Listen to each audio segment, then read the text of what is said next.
Great. So again, hello everyone. Congratulations on accepting your Peace Corps assignment in the Gambia. Um, I'm Amanda Young. I'm the Gambia Country Desk Officer here at Washington, D.C. I'm also a returned volunteer from Togo. And I have a couple others on the line that I'll just ask them to unmute themselves and say hi. You want to go ahead, Neil and Megan?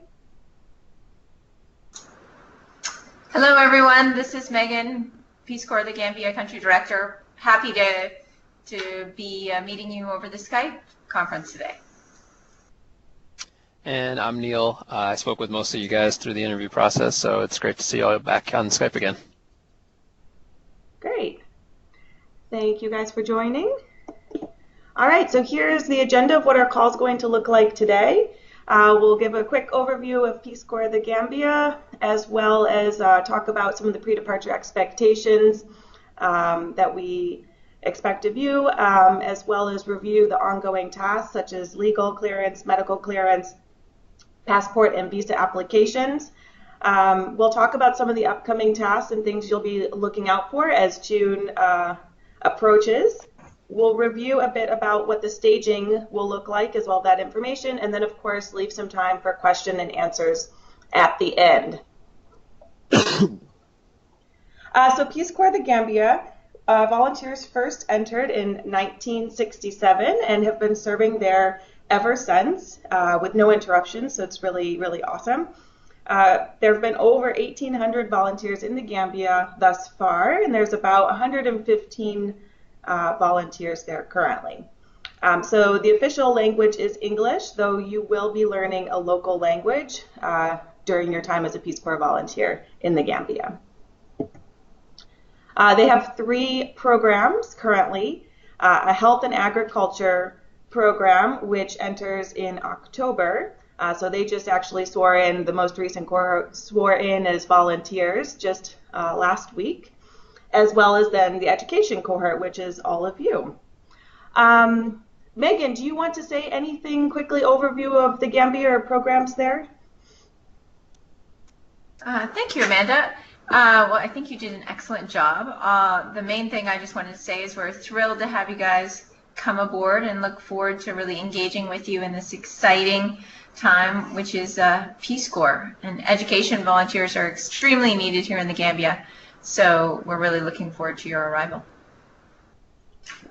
Thank you. All right, so some pre-departure expectations. Pre-departure is what we refer to as this time now after you've accepted your invitation to go to the Gambia, so the time between now and your staging event in June. So during this time, you'll be hearing from many different offices at Peace Corps headquarters, including our Office of Health Services regarding your medical clearance, the Office of Transportation for your passport and visa, the Office of Staging and Pre-Departure with logistics and information about your staging event, as well as the Placement Office regarding your legal clearance.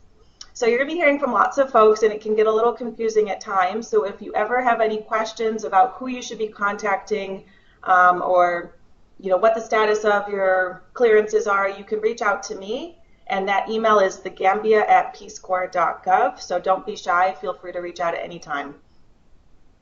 So if you've been working on these clearances already, it might be a little bit quiet in terms of what you're hearing from Peace Corps.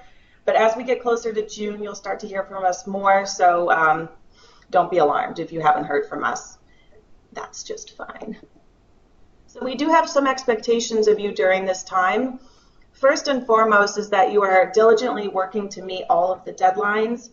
And these are deadlines that are set in place that are firm and fixed deadlines. So they're not suggestions. They are actual dates that we require you to have items submitted in time for you to get cleared and ready to go. If you do have problems meeting some of the deadlines, especially with your medical clearance, this happens a lot, please be proactive and reach out to your nurse through the pre-service medical portal and let them know what's going on and see if they can, work with you to perhaps push the deadline back, but that is an exception and not the rule, so just be mindful of those deadlines. And then, of course, make sure you respond to phone calls or emails from us that do require response so that we know you're still interested in serving, and that will be greatly appreciated. This is just a snapshot of the ongoing tasks that you'll be going through before you enter to serve as a Peace Corps trainee in the Gambia. So legal clearance process, which takes the longest, so get going on that right away. Medical clearance can take some time as well, and then passport and visa applications and pre-departure tasks we'll assign as we get closer to June. So regarding the legal clearance, if you have not sent in your fingerprint charts, please do that right away because it can take some time. If you have any problems with it or you didn't receive the kit, contact legal placement at peacecorps.gov and they can send you a replacement kit or answer any questions that you have. I do want to note that your legal clearance is conditional and dependent upon you updating us of any status changes, marriage, citizenship, legal activity, etc. So please just keep us informed and updated if any of those items do change. And then another note about the legal clearance, as it can take some time, about 8 weeks prior to your staging event, if you have not been legally cleared, you will receive an email from our legal department and they'll be giving you two different options. One is to remain in the class and wait for your legal clearance to come through. And then the other is to pull out of the cohort and wait for your clearance to come through and then hopefully get reassigned to go elsewhere. I do want to note though, with most people do clear in time to go with the cohort they originally were invited to. So most people do end up selecting the option 1 and staying in the class, because if you do select option 2 and then your legal clearance comes in before the departure date, we cannot put you back in the class. So of course it's a personal decision and I'm happy to talk through it if that is your case 8 weeks out from staging, but just to note that. For your medical clearance, like I mentioned, you'll be working with the pre-service nurse through the online medical portal to complete the assigned tasks on time. Please don't reach out to me with medical questions or updates to your medical information, as due to HIPAA laws, I should not be aware of that. So just please contact your nurse directly through the portal. Do check regularly. It is often the case that there might be something that came up that the nurses reached out to you on that you now need to submit. So check in regularly until you've received your clearance and make sure you're communicating often with the nurse if you're having trouble meeting deadlines or making appointments, all of that good stuff. And then there is a cross-shared program in the medical portal, which is to help defray some of the expenses for the doctor's appointments. So more information is on the portal, though feel free to ask your nurse as well if you have any questions about that. So passport and visa applications, you do require a visa to go to the Gambia. Hopefully everyone has submitted or you're working on doing that very soon. Instructions were sent to you shortly after you accepted your invitation from our transportation department. So please review those. I do get a lot of questions about these, and a couple of things to note. The passport and visa applications are sent to 2 separate mailing addresses. So those instructions were sent to you from Peace Corps. So follow those instructions as opposed to the visa instructions that are actually on the visa application themselves. Follow the Peace Corps instructions. When you're filling out your visa application, do not put in any passport information. We will be filling that section in once you receive your Peace Corps no-fee passport. So don't put that information in. Though if you have any questions, you can either reach out to myself or you can contact our travel team at traveldocs@peacecorps.gov. And then with those passport applications, you'll be submitting your personal documents, whether it's your personal passport book with the DS-82 application or a birth certificate or other document with the DS-11 application. So you will receive those documents back at the staging event. If for some reason you do need them ahead of time, feel free to contact the travel team and ask them to mail them to you ahead of time. So a couple of the upcoming tasks and communications that you'll be receiving as we get closer to June. You'll be receiving, Peace Corps has several different portals that we're getting you up to speed on, and so one additional one will be called Learning Space, and that will be a platform for your cohort to submit things like an updated resume, aspiration statement, a headshot, as well as we'll put some Gambia specific information on there, links to the video recordings, and just a good resource page for you all to use. You'll receive as well more information about what to expect during your first few months in country during your pre-service training, as well as information on staging, instructions for reporting, and some reminders. So just look out for those. Probably Learning Space you'll receive about 3 months prior to your staging event. So keep an eye out and let me know if you have any questions about those. Another portal you're going to get access to is called your onboarding portal.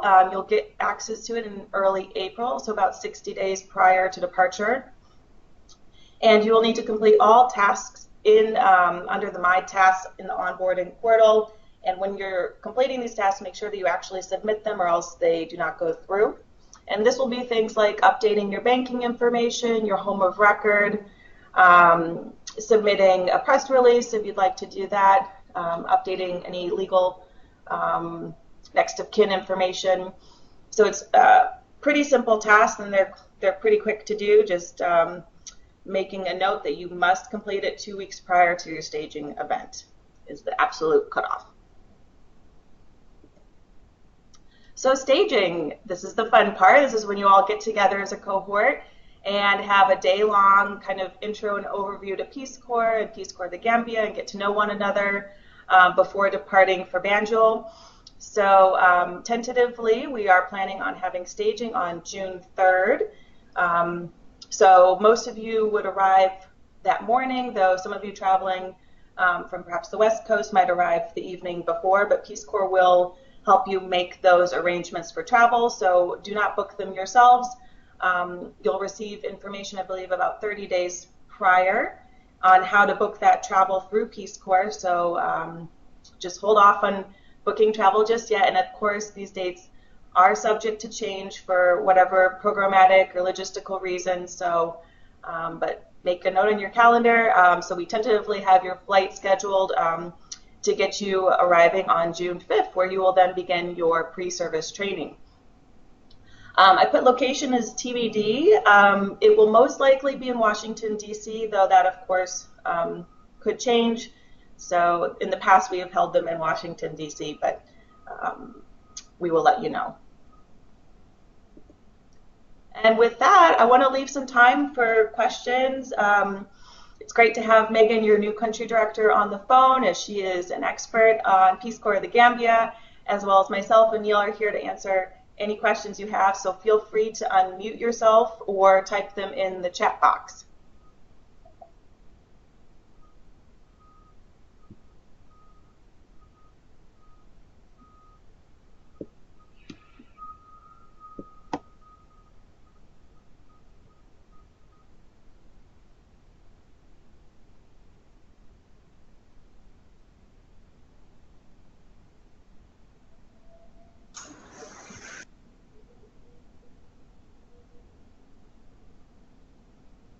I see people typing, though you can feel free to unmute yourself and ask the questions as well.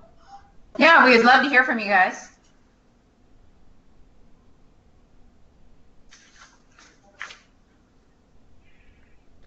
Hi, my name is Zach Collins. Can everybody hear me? Yeah, hi, Zach. Hey, I was just wondering, could you tell us more about the and what is a part of it? You cut out there for just a second. Tell you more about what? I was asking about the training. Could you give us some more information about that? What are some things that we'll do in training? Yeah, Megan, do you want to answer that one? Sure. So your pre-service training is approximately 11 weeks, and that takes place at what we call the Masembe Training Center, which is 2.5 hours from Banjul, which is the capital, and it's close to one of the regional towns, and that's where you will receive language training and technical training for education. So basically when you arrive there, you will spend a couple days getting sort of acquainted with the Peace Corps staff and some of the policies. And then after a couple days, you'll be divvied up into your language groups and then assigned to different training villages, which are based right outside of Masembe, where you will work with the language and cultural facilitator on your newly adopted language. And that will be the focus for some time. And periodically, you will come into the Masembe Training Center to work on other technical related skills and work with the administrative and medical staff to learn about other things you need to know to be an effective Peace Corps volunteer. And during that time, you also have something called Model School, which you get to test out your newly found, or for those that have been long-term educators, continue to leverage your educational abilities to teach. And then after 11 weeks, if you have passed all the requisite tests and reach all the benchmarks, you will come here to Banjul to be sworn in as a Peace Corps volunteer. Does that help? Yes, thank you. Great. I see a question from Sarah in the chat box. She's asking what school supplies are most needed in the Gambia. Good question. You know that this is a question. Are you talking about wanting to bring school supplies with you or have them donated, or this is stuff you are talking about you would need to bring as a teacher? Could you clarify your question? Both. Both. Okay. So I might not be the best person to answer this question. Probably your program manager, who will be Mohammed Toure, can answer this question much better. But the resources available to students in the Gambia are very limited. So basically, any school supplies you brought with you would be highly appreciated. However, you do have to be careful about coming in and giving people a lot of stuff, because people have very limited resources here, and you don't want to just be seen as someone that brings in and donates lots of stuff, because then they might misplace your role. But anything that you can bring with you that can help you make more engaging and intriguing educational materials, I'm sure would be really appreciated. Markers, paper, some types of paper would be great. But there's also lots of materials that you can get here. It's just the resources available in the schools are very, very limited. Okay, thank you. Yeah, I'll also chime in, Sarah. I was a teacher during my Peace Corps service in Togo, which is also in West Africa. And as a teacher, like Megan said, you can find supplies in country normally, but like with markers, better quality ones that last longer are going to be found here, so you might want to bring some of those over. I brought some general crafting supplies, but things like flip chart paper you'll be able to find in the Gambia, and other pens and things like that. Okay, thank you. Mm-hmm. Other questions?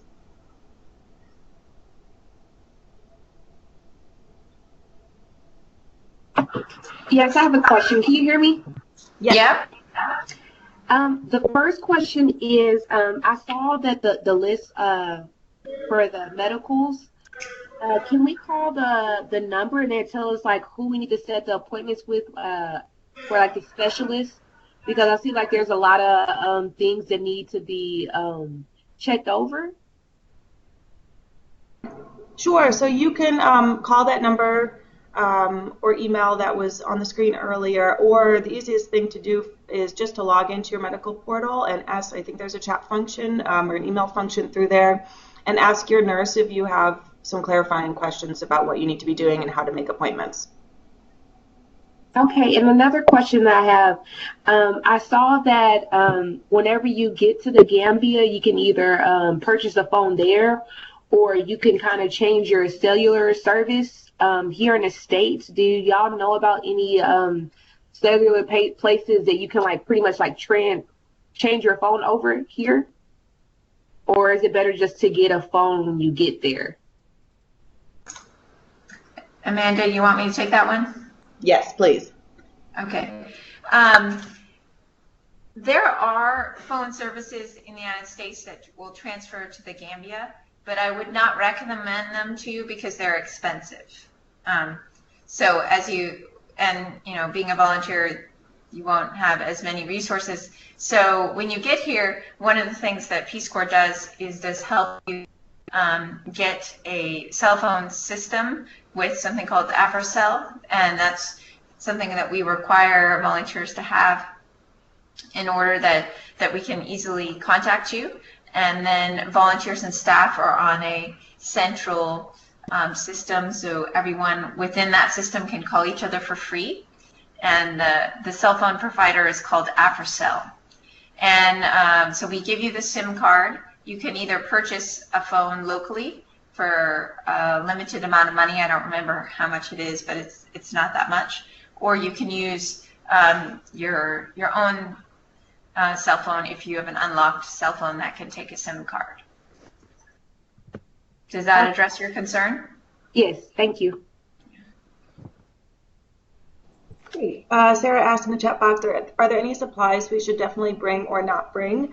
I will be sending out with the Learning Space page, like kind of a suggested packing list from currently serving volunteers, as well as on the website, the Peace Corps website for the Gambia, there's kind of a packing guidance. But it is really personal what you choose to bring or not bring, depending on how you want to be living for the next 27 months. So those are just some suggestions and things that volunteers have enjoyed bringing with them in the past.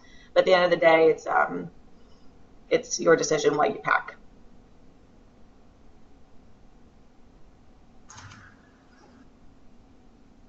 I'll just chime in here briefly, just because when I went on Trek, there was a lot of discussion around portable solar panels, because lots of people here, lots of volunteers do not have access to electricity. So volunteers here appreciate that so that they can charge their cell phones or other things. So that's just something to consider. I think it's on the packing list, but it's something I've seen volunteers discuss a lot. So I just wanted to highlight that to you. And I think it's on the packing list and some suggestions. Yeah, that's a good point. And in addition to that, the other thing we get questions on are bringing over your personal computer or laptops. We can't require you to do that, but it is suggested and will help you when you're doing your quarterly reporting on your projects to Peace Corps, et cetera. So you don't need to go out and buy a fancy new laptop, especially with the heat and the dust and the living weather conditions. If you have an older laptop or something cheaper, that will be useful for you as well to have. Sarah asked, I'm having some trouble completing my fingerprints. I tried going to the police department as recommended, but they stated only city employees are able to do it. What is the best way to complete it? Sarah, please reach out to the legal placement team, and just if you'd like to copy me on that email so I can help follow up if they're not getting back to you on time, that would be the best way to resolve that.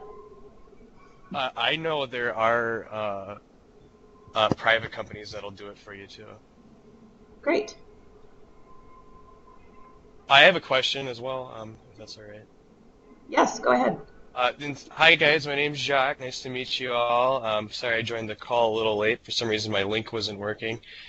So with a lot of the blogs I've been reading and everything, they don't talk a lot about the actual work that they do. I know we're going to be teacher trainers. Well, my job specifically going to be a teacher trainer, but like within that, what is normally expected of us when we are with teaching these kids, and are we setting goals for these other adults that we are helping to teach these children and everything? Like how can we tell our success? I guess that's what I'm asking. Great. Megan, do you want to talk about that a bit? Sure. So that's a really good question, Jacques. And I think what's interesting is Peace Corps is unique in that you always have to think creatively how you define your success. When I was a Peace Corps volunteer, my program manager used to say, well, first you don't succeed, redefine success. So it's a constant conversation that I think we have. But in terms of education, in terms of your role as an education volunteer, as a teacher trainer, it is a unique one. So you'll be coming in and you'll be trained sort of in 3 different areas. I'm not the best person to talk about this since your program manager isn't on the line, but one of the areas is how you work with the teachers to build their capacity to increase literacy, because that's a real challenge within the student population here. Most people that go to school only speak the local language. They don't speak English, so they come to school and need to learn English as well as start to learn how to read and write. So it's just as important that I learn the local language too. Yeah. So local language is critical to people's success. And then, so working with people, working with the teachers to help improve the literacy, but also, as I mentioned before, I think it was to Sarah, people have very, very limited resources. We're talking, the schoolrooms don't have any books. There's barely anything on the wall. Many of these people haven't seen many resources at all. So coming up with innovative teaching tools or images that can be put on the walls that can inspire the children is another huge area of emphasis. Right. So I know you mentioned not bringing too many things, but sometimes those laminated posters we see in other classrooms, would that be okay to bring some of those maybe? Yeah, if you have space for them and they're not that heavy, I think that would be great. The challenge is to think about the context here, which is quite specific and quite different from the United States. So sometimes something that would be appropriate in the United States isn't really appropriate here just because of the different space that people are in and different part in their sort of educational path. So it depends, basic things like ABCs, 1, 2, 3, we're talking really basic stuff here. Right. That would be great. Things that can inspire folks, or also bringing stuff with you that, if we were talking about before, that could help you develop resources. So not necessarily bringing the resources, but bringing things that would enable you to help people create resources here, I think. Right. Might be a more sustainable way of going about it. Awesome. Just another quick question. So of all the volunteers that are on this chat, do we all have the same job or do we have different jobs? Amanda, you want to answer that one? Yeah, so everyone who's here today was invited to serve as an education volunteer departing for the Gambia in June. So you will all be a part of the same cohort and under the same program umbrella. So that's really you'll cool. get to know one another very well over the course of time. Well, hi guys, nice to meet you all. Great. Nice to meet you. Nice to meet you, yeah. And Sarah is asking, is there a way to practice a local language before we get there? If so, can we best prepare for success in, how can we best prepare for success in learning the local language? That's a good question. And I think, and Amanda, you could probably speak better to this. I think we have a platform that we call Learning Space, and that if you guys are interested in learning more about local language before you come, we can upload some of the information on different local languages. However, it's important to recognize that in the Gambia, we have about 5 or 6 major local languages. So before you come, you won't necessarily know which local language you will be assigned to. So when you get here within the first week, you sit down with the program team and talk about your interests and where you want to go and what you like and what you don't like, and they work with you to try to identify a good potential language group for you. So it's only at that point you will know what language you will learn. However, that doesn't mean that we couldn't share with you all like all the basic greetings in all the languages, and then you could learn them all, and that would be really helpful for your period. The greetings here are extremely important.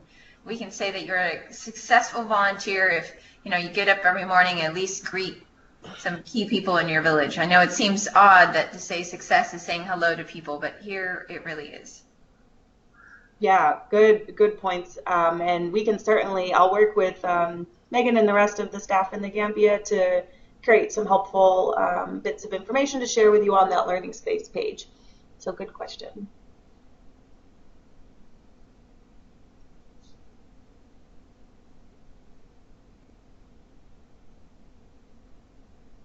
Other questions?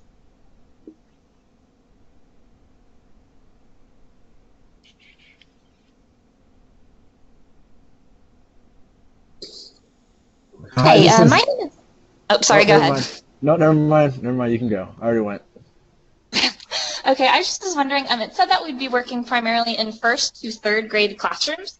Would that be us primarily working with one teacher at a school, working with one teacher with multiple grade levels, or with different teachers within a single school? Do you want me to take that one, Amanda? Yeah, sure. Go ahead. So it differs by school. Usually a PCV has one primary counterpart. Sometimes that's the headmaster. Sometimes it might be one of the major teachers. And so that can lead the volunteer to be working with either multiple teachers or just one. The majority, I think, work with multiple teachers. Okay, and then you'd mentioned that resources there in the classroom are very limited. Obviously, working here, I have things that are sort of provided for me, like pencils, paper supplies. Would that be stuff that I would be responsible for purchasing, or is there some form of school budget where some of that is provided? That's a really good question. So students here have, again, very limited resources. So usually in most of these schools, the supplies are purchased by the students. Okay. There are some supplies offered by the school, and that sometimes comes in the form of books if they have them. But usually the school itself doesn't supply school supplies. They sometimes supply lunch. So these students don't have to go home for lunch, because sometimes that can lead to them not coming back to the school. But they don't usually offer school supplies. So that's why resources become important, right? Alternative resources that can be used by multiple people, images on the walls, other things, ways of engaging the students. Right. Thank you. Yeah, I would also add, and Megan, correct me if I'm wrong, but when I was an education volunteer, so as a volunteer, you'll receive a monthly kind of living stipend. But if you wanted to be using part of that money to purchase supplies for yourself to be using, that would come out of your own personal money. There's not a separate budget for volunteers to purchase supplies and things like that. Yeah, that's correct. Yeah.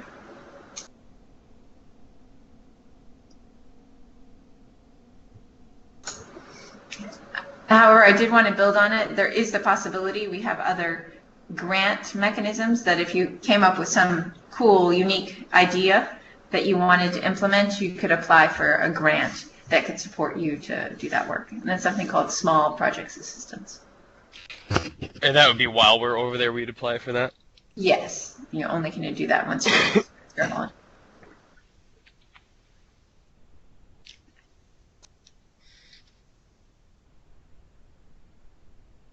Any other questions? Oh, yeah. this was kind of a different question. I'm covered in tattoos, so is it going to be expected of me to cover my arms up every day? You want me to take that one, Amanda? Sure. So just so you know, so the Gambia is a Muslim country, Right. so it's more conservative.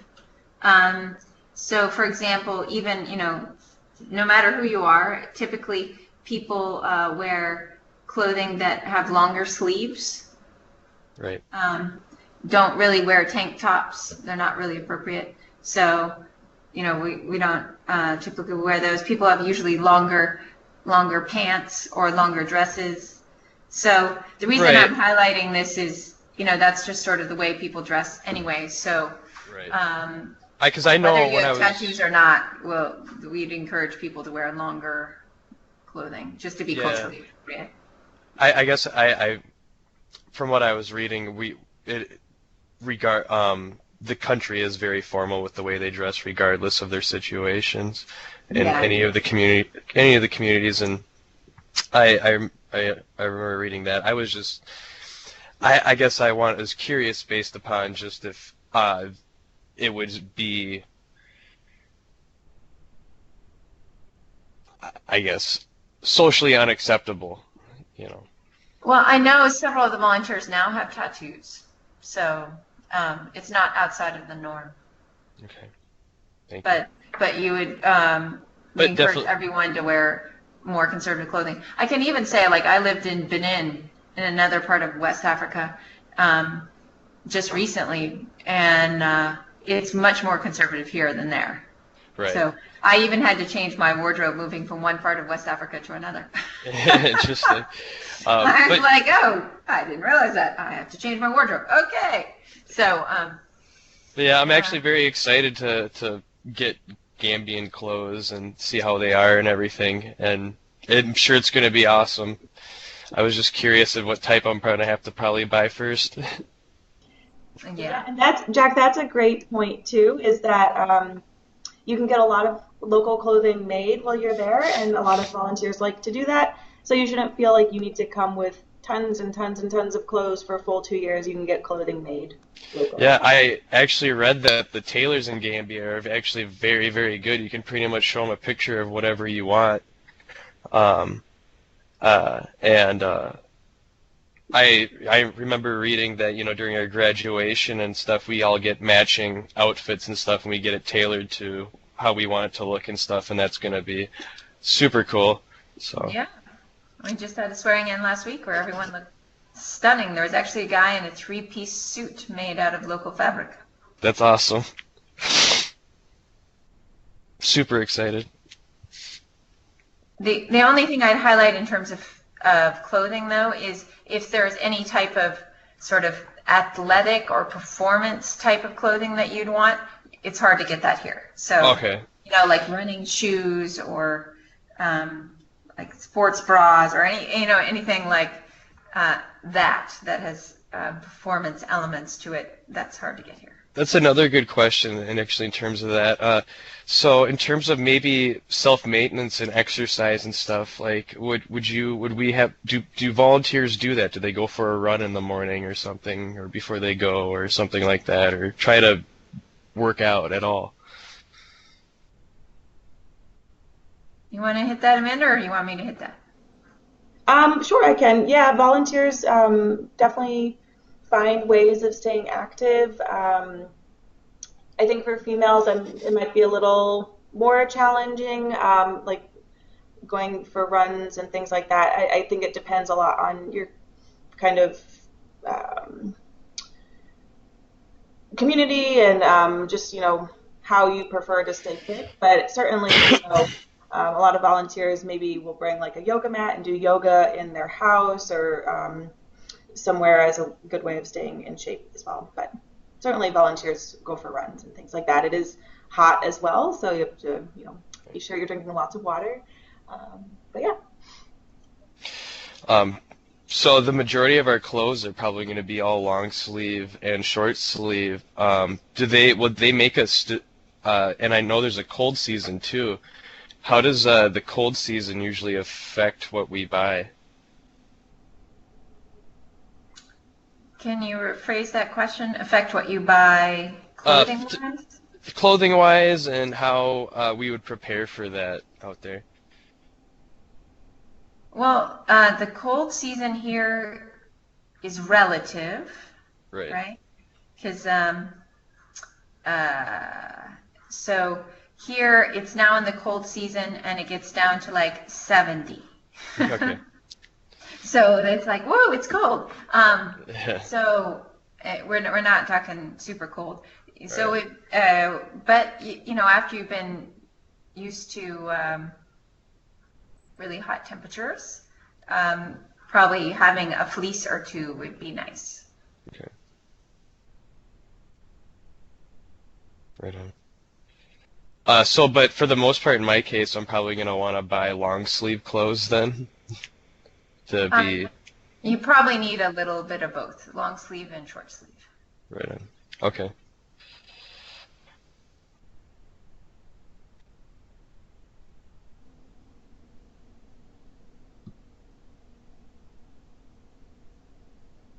Other questions? Hi, my name is Megan. I was just curious about the counterparts and if you could talk a little more as to like what that relationship should look like and what it does look like there. Sure.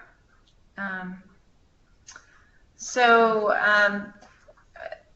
in terms of your counterpart, basically the way we look at that here in the Gambia is it's not just one solitary person. You might have multiple counterparts. Basically, a counterpart is someone that you can do interesting and important work with. Usually, Peace Corps of the Gambia will identify at least one person that we think would be a key person for you to work with when you come in your village. That doesn't mean it's the only person you should work with. Often for education volunteers, that might be the headmaster or a really active teacher at your school, someone that we think would be an engaging work partner. Often volunteers find that there are other people in their villages that are interested in making key changes and moving along the development agenda. Sometimes that's the head of something that's called the Village Development Committee. Sometimes it might be a very dynamic woman associated with the women's group or a dynamic gentleman associated with the farming group, because many of our education volunteers find that they do not only education work, but food security is a big issue here in the Gambia. So many education volunteers also tend to do some work in agriculture to help their communities get access to more food sources. So usually the counterparts can be quite diverse, but we just really highlight to people that the counterpart that's identified by Peace Corps is just really a starting point, someone that we hope that you will be able to work well with, but often just by living in your communities, you find other dynamic people that will be key counterparts. For example, when I was a volunteer, two of my major counterparts were people that I just met and engaged with and seemed to be really great people to move change in their communities. I was also an education volunteer, so there are many opportunities, and the possibilities are limitless. Great, thank you. There's a question in the chat box from Delaney regarding photography. Are there any do's and don'ts about taking pictures, especially of the Gambian people? It's a good question, and certainly something that you can chat about with your program manager and trainers during pre-service training. But if there's anything you want to highlight, Megan, feel free. Sure. We have a team here that works on media and communication, and they do a session during your pre-service training that talks about this. Basically, you just have to be culturally aware, and just like you would other places, ask people if you can take a picture. Don't just assume you can take pictures, and be cognizant of the situation that you're in. Especially if they're pictures that you want to publish on social media of things, how some pictures could be taken out of context. As an example, sometimes people think it's cute to take pictures of, often little kids here like swim in the river and they might not have, clothing on or something like that, but that's not a big deal. But if you're going to publish that on social media, that might be a bigger deal. So just be cognizant of that type of thing. Does that address your question?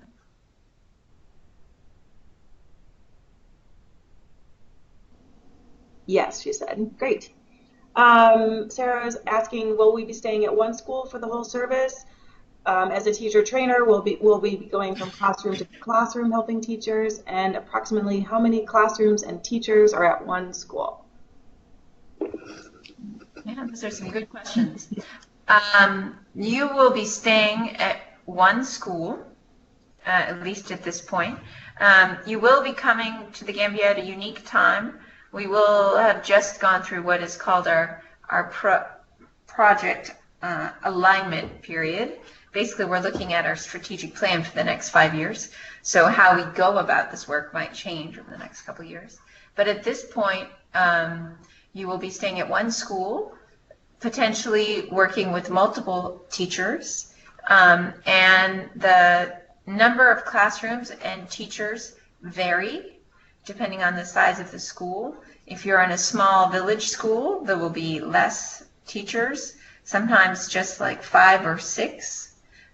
If you're at a bigger town or a regional capital, then they're much, much bigger. So it really depends on where you're placed.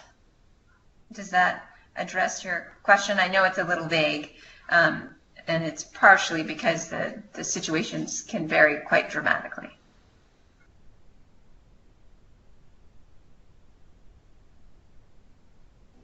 Great. Any other questions before we wrap up today?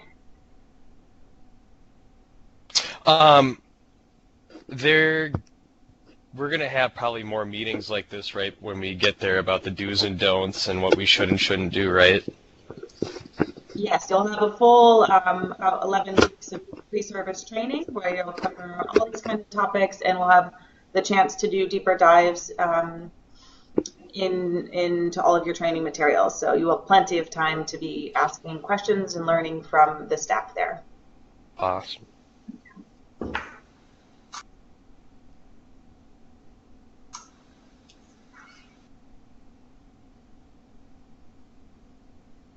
Sarah's asking, what is the drinking water like? That's a good question. So water here, we're lucky in the Gambia. That is actually a country that does not have challenges with water. And on one hand, meaning it's not a super arid place. On the other hand, many of the villages that you all will be living in do not have running water. Often have to get water from a pump. So this is a deep well that usually offers good drinking water. But since you don't have running water, water needs to be stored. So, and if you store water, you need to make sure that it stays clean while you store it. So often ensuring that it's chlorinated. The water we drink in the United States is chlorinated. But it comes through the tap. Here, you're basically getting water from a deep well and putting chlorine in it so it stays safe for you before you drink it. Does that answer your question? She's also asking, should we bring a water filter? No. You can definitely do that if that's something you would like. We do give people the means to chlorinate their water. Sometimes people like that because sometimes it's more convenient versus having to pump a water filter anytime you want to drink water. But that's really a personal choice. Yeah, and also part of your pre-service training is going to be there's a strong medical component to it. So how to stay healthy in terms of how to prepare food and how to treat your water, and all of that is covered during your pre-service training as well. So I kind of have a silly question. But I heard through the blogs I've been reading that you're not really a Peace Corps volunteer until you poop your pants once. Is this true? Well, I can say that GI issues are one of the bigger issues that volunteers have here. So I won't say it's untrue. Okay, that's funny.